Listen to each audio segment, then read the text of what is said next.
Salut à tous, c'est Jardimo pour une nouvelle vidéo sur ma chaîne YouTube et aujourd'hui je vais vous présenter ma nouvelle couveuse, donc une Simuca 700 œufs.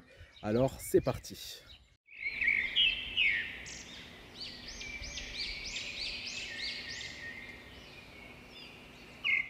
Alors nous voilà dans la salle des couveuses. Donc là juste ici vous pouvez voir la couveuse 120 œufs. Donc celle-là je pense que vous la connaissez déjà très bien parce que ça fait plusieurs années que je l'ai et je l'ai déjà beaucoup montré en vidéo. Donc c'est ma première couveuse Simuca que j'ai eue.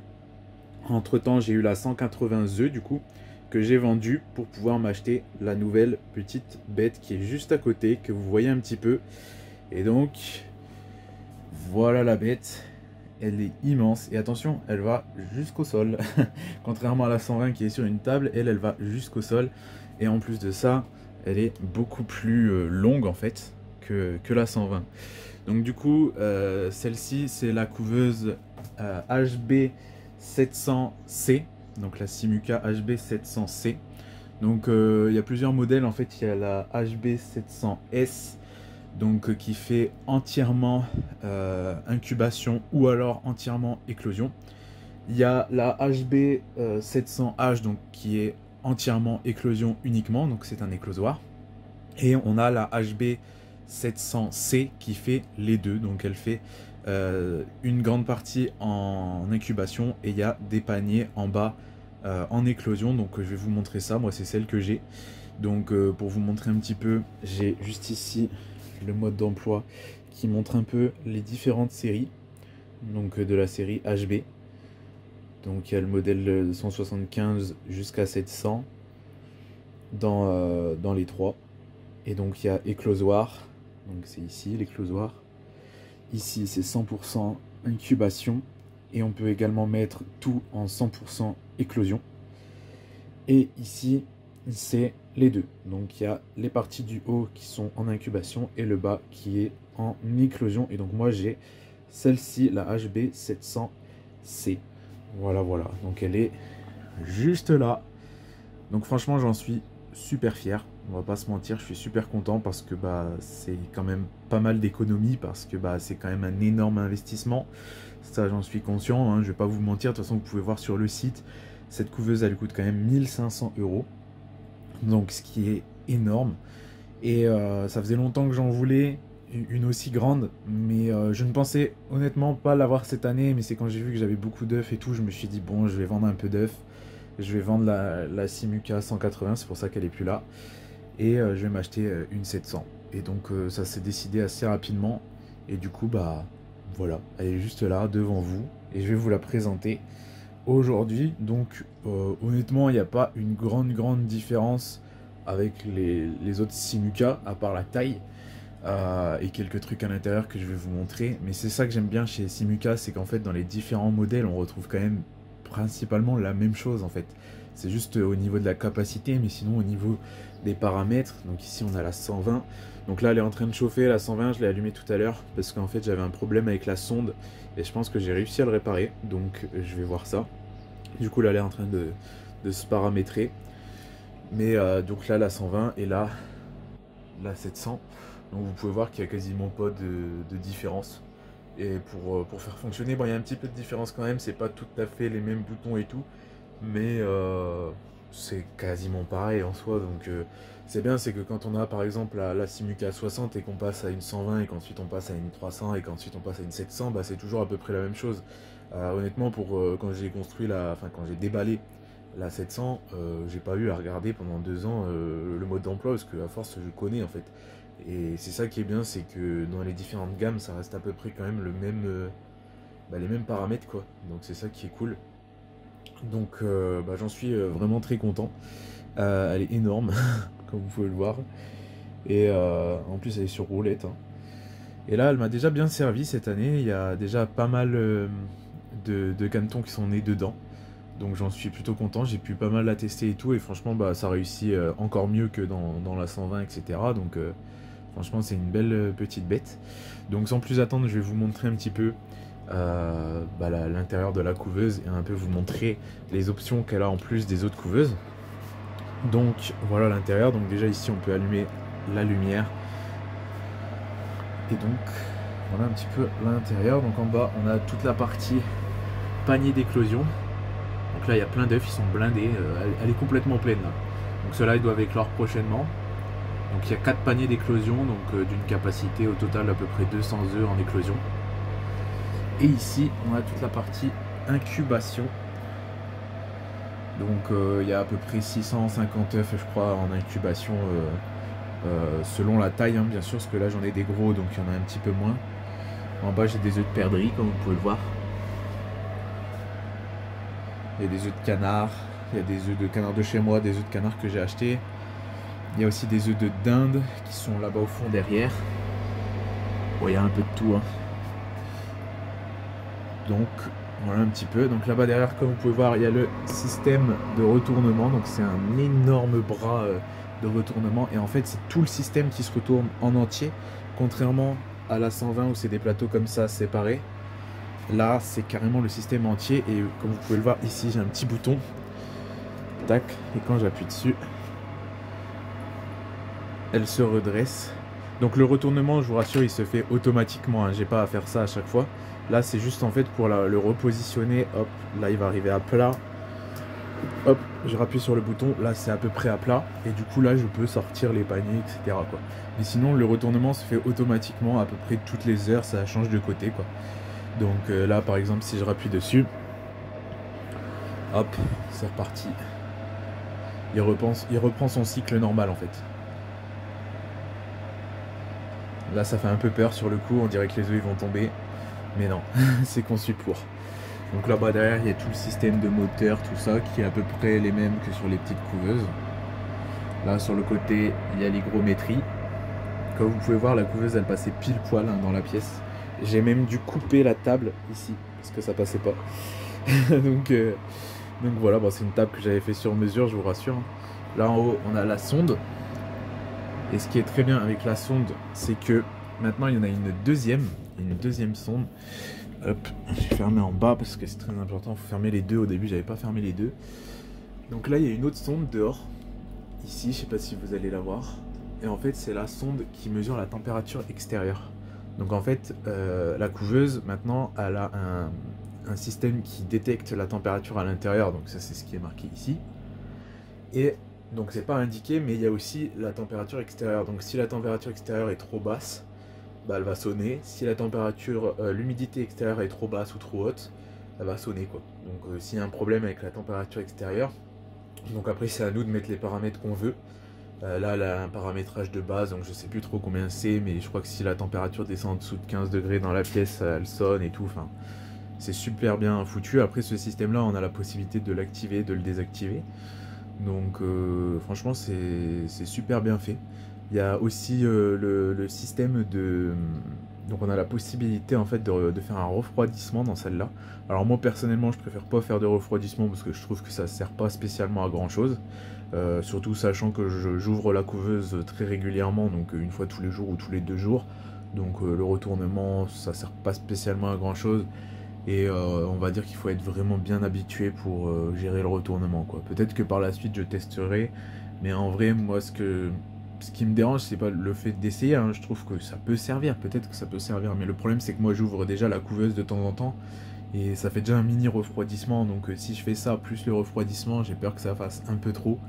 Et le refroidissement c'est quand même un peu technique à gérer.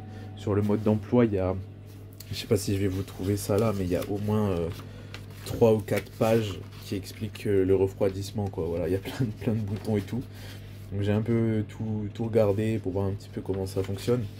C'est assez technique quand même, on va pas se mentir. Et comme j'ouvre la couveuse souvent, je préfère pas trop faire de refroidissement. De toute façon pour ma part, je vais pas vous mentir, le mode d'emploi, je le regardais au début. Maintenant je le regarde plus trop, je fais un peu à ma sauce. En fait je pense que tout le monde devrait faire comme ça. Au début il faut suivre le mode d'emploi et après faut que chacun teste un peu ses propres trucs en fait, parce que tout dépend des marques de couveuse, tout dépend des gammes aussi, tout dépend des séries, tout dépend des tailles. Moi personnellement je reste tout le temps sur du 37,7, la température elle change jamais, et l'humidité c'est 55 à 60 quoi. Je bouge rarement l'humidité aussi quoi, donc en fait je bouge l'humidité quand je vois que les canetons ont du mal à éclore à la fin, mais sinon je bouge très peu l'humidité quoi. je mets un peu de spray, donc avec ça, je mets du spray à l'éclosion sur les œufs, comme ça fait une humidité directement sur les œufs. Mais en fait, ça, c'est des petits trucs que j'ai appris moi-même avec le temps. En fait, je me suis un peu fait mon propre mode d'emploi dans ma tête et je pense que tout le monde devrait faire comme ça. En fait, il faut partir d'une base au début et après, faut un petit peu cafouiller, faire des tests et puis voir ce qui marche le mieux parce que en fait, les modes d'emploi de base, ils donnent ce qui est le mieux pour la couveuse en fait, mais tout peut dépendre de la pièce par exemple où elle se trouve. Moi, c'est une toute petite pièce, donc il fait une chaleur déjà assez importante à l'intérieur vu que les couveuses elles chauffent. Enfin voilà, ça dépend de plein de choses en fait, et je trouve que ça dépend de où est la couveuse, ça dépend de combien il y a de couveuses côte à côte, ça dépend de ce qu'on met à l'intérieur, ça dépend de ça dépend de plein de choses en fait, les paramètres, et du coup je pense que c'est un peu des trucs à faire soi-même, et du coup moi c'est ce que je fais, et c'est pour ça que le refroidissement, de toute façon sur le mode d'emploi ils le disent très clairement, il faut déjà être bien habitué pour gérer le refroidissement. Moi je suis bien habitué, je pense que je le testerai, mais c'est surtout le fait que j'ai pas d'intérêt à faire du refroidissement quoi dans la couveuse. Du coup voilà un petit peu ce que je pense du refroidissement, et sinon bah autrement, je suis franchement super content de la couveuse. De toute façon, j'ai rien à en dire, je suis super content. Tout est super bien. En plus, il y a un petit bug que j'ai eu dessus, c'est le seul petit bémol que j'ai, c'est que l'alarme, en fait, elle sonne pas très fort. Mais c'est un petit problème qui est un petit peu un avantage, parce que l'alarme, elle sonne pas très fort, mais je l'entends. Et au moins, ça évite qu'elle me casse les oreilles, parce que celle-ci, quand elle sonne, je peux vous dire que c'est chiant. Donc celle-ci, elle a un petit bug, je sais pas trop d'où ça vient, on a essayé d'appeler Ducatillon et tout, mais ils savent pas trop d'où ça vient, mais il y a un petit bug au niveau de l'alarme, elle sonne beaucoup moins fort que la 120, mais c'est un avantage. Pour moi c'est un avantage, le temps qu'elle sonne. De toute façon moi je suis là tous les jours à venir voir si tout va bien et tout, au niveau de l'eau et tout, donc elle a rarement besoin de sonner. Et quand elle sonne, du coup elle sonne beaucoup moins fort, mais c'est un avantage parce que punaise celle-ci elle casse les oreilles, c'est insupportable des fois, donc voilà, après elle sonne pour nous avertir de quelque chose, c'est sûr, mais quand elle sonne, c'est un peu chiant quoi. Donc en fait, ce qui est chiant, c'est surtout quand on met des œufs. Parce que quand on met des œufs, la température et l'humidité, elle est plus bonne du tout. Parce que bah, il faut le temps que les œufs ils prennent la température et tout. Et quand c'est comme ça, bah, elle sonne pendant 1 heure ou deux. Donc je vous dis pas celle-ci, si je mets 700 œufs à l'intérieur, bon, elle carbure. Hein. Franchement, elle est beaucoup plus rapide que la 120. Mais je pense qu'elle sonnerait quand même pendant 1 heure ou deux, le temps que ça chauffe quoi. Et du coup, bah, c'est chiant. C'est très chiant, surtout que moi les couveuses elles sont juste à côté de ma maison en fait. C'est une petite pièce un peu comme une buanderie à côté de mon salon quoi. Donc quand ça sonne, ça s'entend. Donc voilà un petit peu ce que j'en pense. Mais sinon, autrement, je ne suis pas du tout déçu. Je suis très content de la 700. Et sinon, concernant tout le reste, bah sinon, bah, tout est à peu près pareil que sur les autres couveuses, on va dire. Là-haut, on a le bac d'eau, donc toujours de l'eau déminéralisée. Donc comme vous pouvez le voir, c'est exactement le même que sur la 120. Il n'y a pas trop de différence. Ensuite, au niveau des aérations, bah, c'est exactement le même système. Je sais pas si vous allez voir, il y en a une ici. C'est le même système, sauf qu'il y en a plus. Il y en a 5 ou 6, je crois, dessus. Donc moi, je les laisse toujours entrouverte. Ça, c'est pareil, c'est un petit truc que j'ai testé moi-même et c'est mieux comme ça. Donc là, ici, j'ai mon stock d'eau déminéralisée. Il y en a du stock, j'en ai aussi là-dessous. Voilà, au moins j'ai du stock. Et du coup, ici, bon, on a la 120 là, qui est en train de plutôt bien se paramétrer. Bon, elle monte un peu trop en température et tout, mais sinon, ça a l'air d'aller. Mon truc a l'air de fonctionner. Parce qu'en fait, j'ai commandé une nouvelle sonde, mais elle en finit pas d'arriver. Du coup, j'ai essayé de réparer comme je pouvais celle que j'avais et ça a l'air de marcher. Donc, bah, je pense que j'ai fait à peu près le tour. Je vais vous remontrer un petit peu l'intérieur vite fait pour que vous puissiez voir vraiment bien en détail. Je ne vais pas l'ouvrir trop parce qu'il y a des œufs quand même. Donc voilà, les plateaux, ça se présente comme ça. Donc j'ai oublié de vous préciser, mais il y a 2 rangs de plateaux en fait. Il y a un plateau là et un autre plateau là derrière. Donc c'est des plateaux de 30. Mais voilà, il y en a 2. Je vais vous montrer un peu, hop, en mettant à plat. Il y en a 2 l'un derrière l'autre. Hop, là ça se remet à plat.